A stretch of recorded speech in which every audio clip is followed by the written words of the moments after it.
Assalamualaikum warahmatullahi wabarakatuh. Terima kasih sudah mampir di channel saya.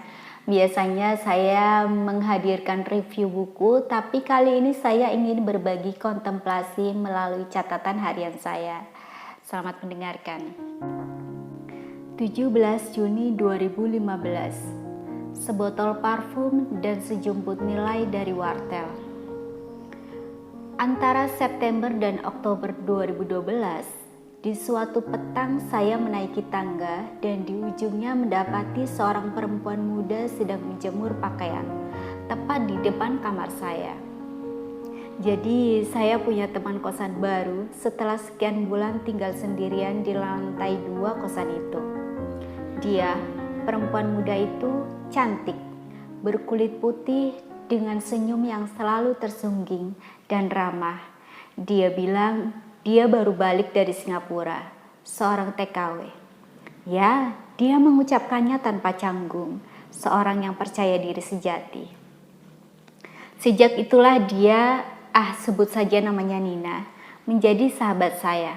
Sahabat, ya, sementara suaminya tak ada di kosan, dia rajin bertandang ke kamar kosan saya. Saya yang kebetulan sedang jadi penganggur karena perusahaan kecil tempat saya bekerja waktu itu kolaps. Punya waktu banyak untuk hahihi dan menampung cerita perempuan usia 22 tahun itu. Seperti orang ekstrovert lainnya, dengan mudahnya dia mengeluarkan unek-uneknya, bahkan yang paling pribadi sekalipun. Sejarah kehidupannya mungkin ludes sudah diceritakannya kepada saya. Lahir dalam sebuah keluarga sederhana di Jawa Timur, kesupelannya ketika bertemu saya sama sekali tak meninggalkan kesan bahwa dia seorang rendah diri. Saya jadi bingung menyimpulkan dia itu seorang yang percaya diri atau malah rendah diri, lantaran cerita perjodohannya di masa lalu. Dengan seorang lelaki dari keluarga kaya, Nina pernah dijodohkan. Ketika dibawa masuk ke rumah megah orang tua si lelaki, Nina justru takut. Ketakutan khas seorang miskin yang bertandang ke rumah orang kaya. Bahkan melihat rumahnya dari jauh pun, Nina sudah merasa takut. Alhasil, dia tak mau menikah dengan pemuda dari keluarga berada tersebut. Namun, barangkali berangkat dari ketakutan kepada si kaya itulah, Nina bertekad untuk tidak lagi menjadi miskin dan ingin merasa memiliki harga diri. Dan berangkatlah dia ke Singapura menjadi TKW. Dengan gaji antara 3 hingga 4 juta per bulan selama 2 tahun, seharusnya dia memiliki banyak uang ketika pulang ke Indonesia. Tapi toh, dia harus merelakan 7 bulan gajinya dipotong oleh agen TKW. Karena dia berangkat ke Singapura tanpa membayar tiket pesawat dan sebagainya. Ketika pulang ke Indonesia pun, dia harus membayar kepada preman bandara sebesar 700.000 dengan perasaan nelangsa. Nelangsa seorang rakyat kecil yang tahu dirinya dizolimi tapi merasa tak bisa berbuat apa-apa. Namun, saya tahu di balik ketidakberdayaannya, Nina adalah seorang yang kuat, yang tak ingin dirinya dilecehkan. Seorang anak majikannya sering menghina Nina yang miskin dan membangga-banggakan diri si anak yang kaya. Nina menjawabnya dengan ketus, "I don't care." Dia sungguh jauh dari kesan lemah dan berharap dikasihani. Saya sungguh salut kepadanya. Posisi sebagai seorang istri tidak mengurangi tekad Nina untuk memiliki penghasilan sendiri. Di antara keluarga suaminya pun dia merasa terus dibayang-bayangi ketakutan dicibir karena kemiskinannya. Kepada saya lalu Nina berbagi rahasia bahwa dia menyimpan sebagian uangnya tanpa diketahui suaminya. Bersama Nina, 2 bulan masa menganggur saya terasa tidak begitu menjenuhkan. Dia selalu main ke kamar saya untuk berbagi cerita, lalu meminta saya memutarkan film yang ada di laptop saya. Suatu hari, dia dan suaminya pulang ke Jawa, ke rumah orang tua suaminya. Saya pun dalam keadaan siap berpindah kosan yang dekat dengan kantor baru saya. Sebelum meninggalkan kosan, Nina mewariskan sebuah ember kecil kain lap, dan entah barang apa lagi yang tidak muat untuk diangkut dengan kopernya. Setelah beberapa jam berangkat pulang ke Jawa, Nina meminta tolong kepada saya lewat SMS untuk mengamankan parfum suaminya yang ketinggalan. Suaminya marah-marah kepada Nina karena parfum itu ketinggalan. Saya pun dimintai Nina untuk mengirimkannya lewat paket. Saya membawanya ke JNE, tapi JNE menolaknya karena parfum termasuk barang yang dilarang dipaketkan. Nina lalu meminta saya mengirimkannya lewat pos dan tidak memberitahukan bahwa itu parfum. Tapi saya ini orang yang tidak tega dan tidak pintar berbohong.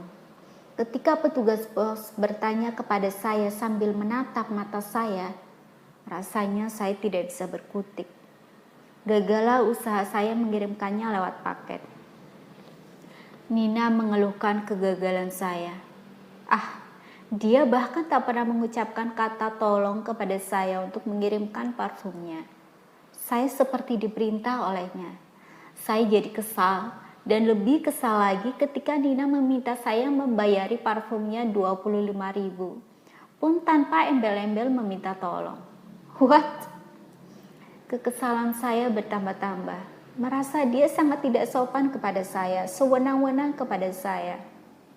Sudah dia menyuruh-nyuruh saya mengirimkan paketnya, terus meminta saya berbohong kepada JNE dan pos, sekarang dia minta saya membayari parfumnya.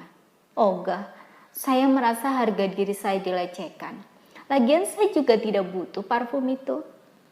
Di antara kedongkolan saya usulkan agar kakaknya yang tinggal di Jakarta mengambil saja parfum itu ke kosan saya. Tapi Nina bilang kakaknya tidak akan mau jauh-jauh pergi hanya untuk sebotol parfum. Persoalan parfum pun terbengkalai dan parfumnya terus teronggok di lemari baju saya, mengeluarkan aromanya setiap saya membuka lemari. Sementara itu, Nina tetap bercerita kepada saya tentang kehidupannya lewat SMS atau telepon. Tidak lama setelah pulang ke Jawa, dia memang masuk karantina untuk persiapan berangkat ke Hong Kong. Di antara kesibukannya belajar bahasa Kanton dan belajar hal-hal lainnya, dia terus menjadikan saya sebagai sahabatnya. Sampai akhirnya dia berangkat ke Hong Kong, komunikasi kami terputus sama sekali. Dan saya melanjutkan hidup saya seperti biasa, seperti tak ada yang hilang dalam kehidupan saya. Namun pada suatu malam, setahun atau 2 tahun kemudian, ketika berbaring menjelang tidur, di antara temaramnya lampu, tiba-tiba saya teringat Nina. Dan tak bagaimana, tiba-tiba saya tersadarkan bahwa saya sudah bersikap jahat kepada Nina. Apa sulitnya bagi saya membeli parfum itu hanya dengan 25.000 walau tidak membutuhkannya?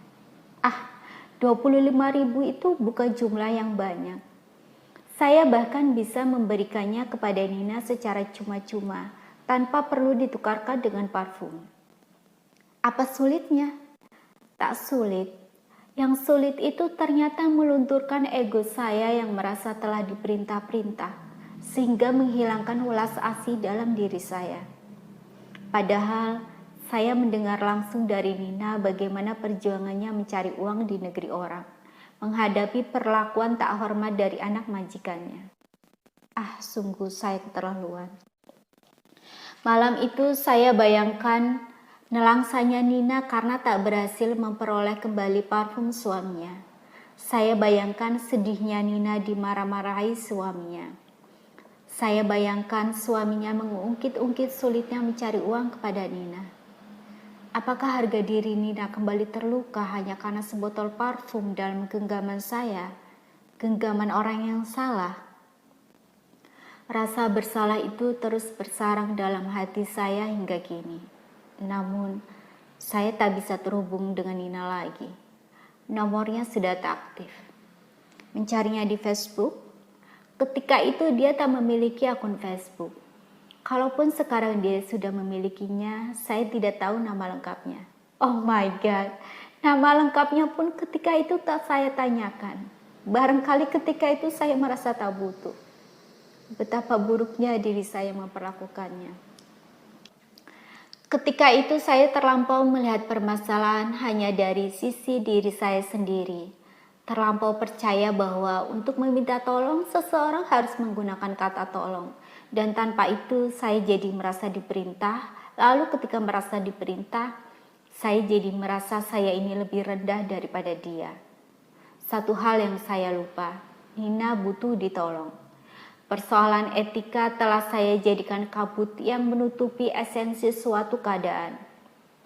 Nina butuh ditolong. Kalau memang saya bisa menolongnya, seharusnya saya menolongnya tanpa mematok syarat-syarat yang mungkin bahkan tak terlintas di benak Nina. Saya jadi teringat suatu sore lebih dari 10 tahun lalu. Dengan ransel di sisi saya, di depan wartel yang ada di Terminal Lewi Panjang. Sambil saya menunggu om saya menjemput saya mendengar percakapan antara seorang perempuan pengguna jasa wartel dengan si penjaga wartel. Si penjaga wartel menyebutkan angka beberapa ratus rupiah, tapi si perempuan bilang telepon tidak tersambung dan karena itu dia tak perlu membayar. Si perempuan dari intonasi bicaranya pastilah seorang berpendidikan yang karena itu tak bisa didikte sembarang orang. Si penjaga wartel pun mengalah, membiarkan si perempuan pergi. Sore itu, untuk pertama kalinya saya berangkat sendirian ke Bandung dari Tegal setelah menyandang gelar mahasiswa Unpad. Dari wartel itu saya merasa mendapat pelajaran pertama menjadi seorang cerdas.